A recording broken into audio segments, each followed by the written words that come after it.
Where do I begin?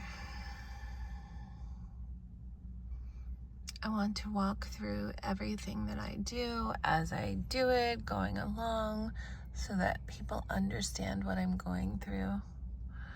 But I also want to give kind of a brief overview of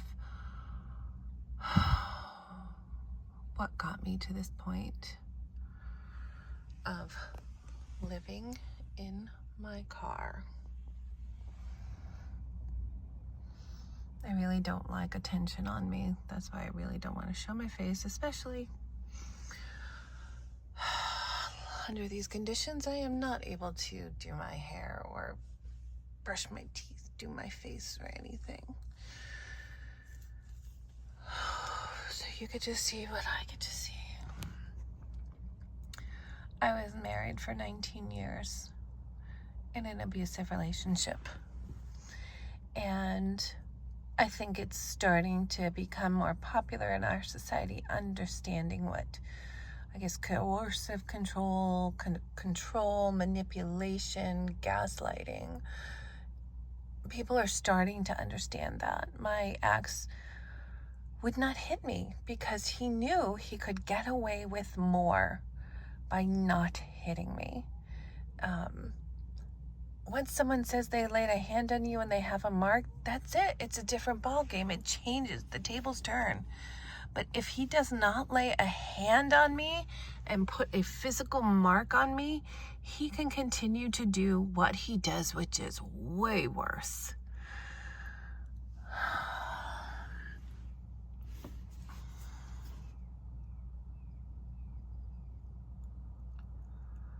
I wanted to leave him. I left him once in 2012 for a year. We moved back to New York and lived mostly with my parents. But he seemed like he had gotten himself together. He did not come to see my children one time that entire year. He was living here in California with his family, and he really did seem like he got himself together. I thought perhaps maybe a lot of the issues we had before that was his drinking. And he perhaps didn't stop drinking completely, but it wasn't as heavy as he was. So me and my 3 children moved here to California so that at least my children would have a dad in their life. And I promised myself that if he continued, I would give him 1 more year of my life. And if he was the same way, that I would want to divorce and split. And my kids were older. He had family here. He sounded like he was better than he was before, because when my children were little, I would never leave them alone with him. So separation when they were little, I just put up with everything just so I could be there for my children every moment. They would never get to stay alone with him. Anyway, we moved here to California. It was terrible. It was awful. And after a little more than a year, I decided I wanted a separation. And so I told him that. And that's the first time he started following me. Everywhere I went, I'd never experienced that in my life. For months, everywhere I went, he just turned up. He was just there. I did not know how he was able to locate me. It wasn't like he was following right behind me in my car so I could see him, so I knew how he was able to locate me. Just for months, and it was driving me crazy. He tried to do so many things to get us to stay together. He said he would go to counseling. He brought me up to this beautiful mountaintop place with a bottle of wine and tried to make it all romantic. And he tried so many things. And I think after a few months of him following me and me insisting that I did not want to stay together, he finally became aggressive. I came home from work one day. He said, "Get in the truck, we're going somewhere," or whatever. I get in the truck, and we just got a few blocks away, and that man was fuming. The aggression coming out of his body it was like he was lifting himself up out of his seat because he was because he didn't want to separate. Anyway, after months of trying to find a place, and he would show up in the parking lot, yelling and screaming, coming at me toward my car when I went to look for an apartment and tried to plan. Just after months of him following me, and the aggression was just the final thing, and I wound up staying. Life goes on, you numb out. 6 months later, I find another text on his phone that he's cheating on me again. In a restaurant with my kids sitting all around, and I could do nothing but sit there and keep my mouth shut, because at this point, what do? I most certainly am not going to make a scene in front of my children. Anyway, life goes on. You numb out. You lose feeling. You do the best you can to enjoy your life, and my kids were teenagers at that point. And then in 2019, I just found myself saying, during that whole year, saying to myself, that is the last time you are doing that to me. Again and again, that is the last time you are doing that to me. He cheated on me again a few times over the summer, 3 specific dates I know. Not that I caught him with anyone, but doesn't even try to hide it. It's so blatantly obvious. And I said, that is the last time you're doing that to me. And then in December 2019, I had won an award on December 5th. It was this beautiful night out, the gala, wore a full-length gown. I was recognized by all my peers in my industry. They called my name. I went up on stage, pictures, everything. It was so beautiful. December 5th. He was there. You can hear him in the video. Woohoo! Great job! Everything in front of everyone. And then the next night, at home, he started drinking. And I think it was a couple of weeks after this where I realized this is intentional. This is just intentional. I was feeling so good about myself, having won the On-Site Manager of the Year award. It was a beautiful night. My friends were congratulating me, and I felt so good. I worked so hard in my industry to get ahead, improve myself, and it was just nice to have my accomplishments recognized. But that next night, he took away any good feelings that I had. And I felt so horrible for weeks.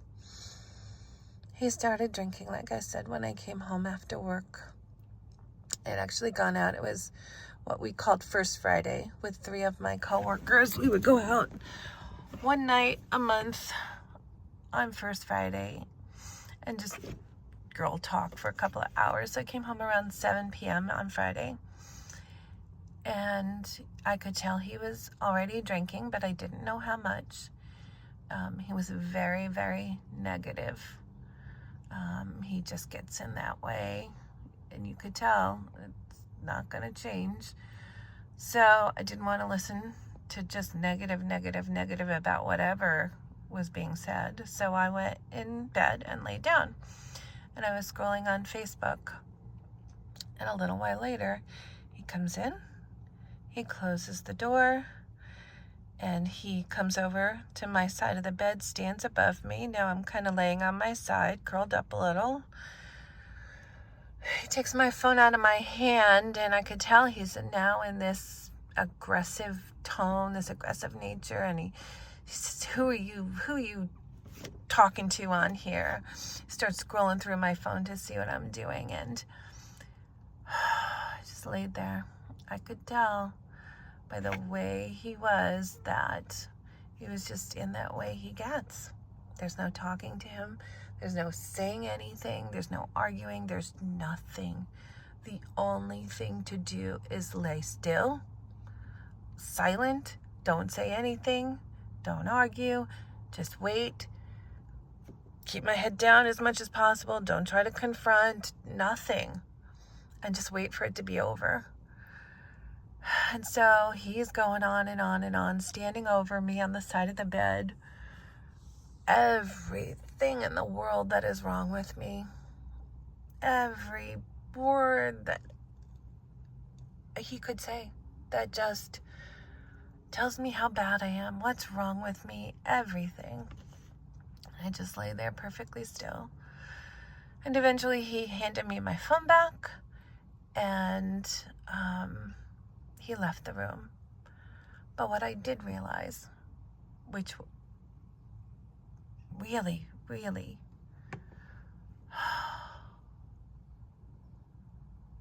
was one of those recognitions where I realized what he does is so intentional. It's not like he was just in a bad mood and let me have it. No. My daughter had friends over that night. My daughter's bedroom her wall is attached to my wall. He came in and he was aggressive with me and everything that he does. But he kept his tone down just enough so that, and he closed the door, but that anyone outside would not be able to hear it. Because he used to do it in front of my kids all the time when they were little. But now they're teenagers. They can see for themselves. So when he came into the room that night, he kept his tone down. It was aggressive enough, and he was hovering above me, and he was letting me know what was what. But the tone was toned down now. The level was lower because the girls were in the next room. And I'm sure he didn't want the girls telling their parents because, he puts on the front in front of their parents. Anyway, he left the room that night and went back out to the living room. And I eventually just fell asleep. But that was the last night. And I said, you will never do that to me again. And so I did not speak to him for about 2 weeks. Maybe bare necessity communications. And after about 2 weeks, I'm laying in bed one night. And he comes in maybe 11 o'clock at night. He lays next to me in bed. And he says to me, you don't have to love me. You don't even have to like me. But would you do me a favor? And yes, he asked for a sexual favor.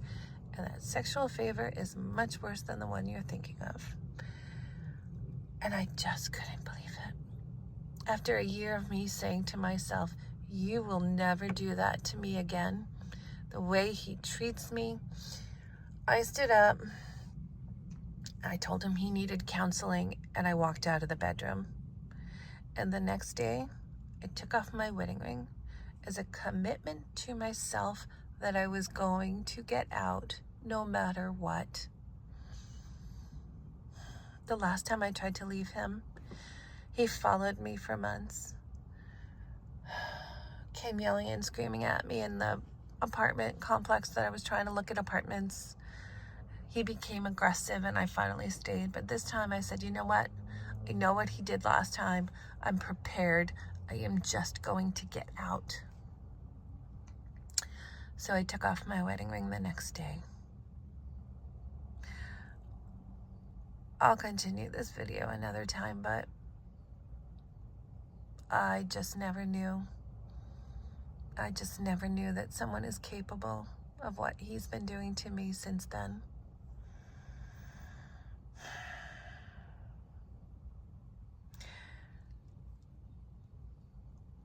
I never knew.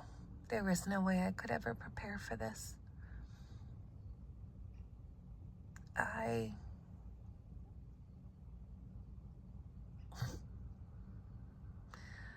I'll continue this another time.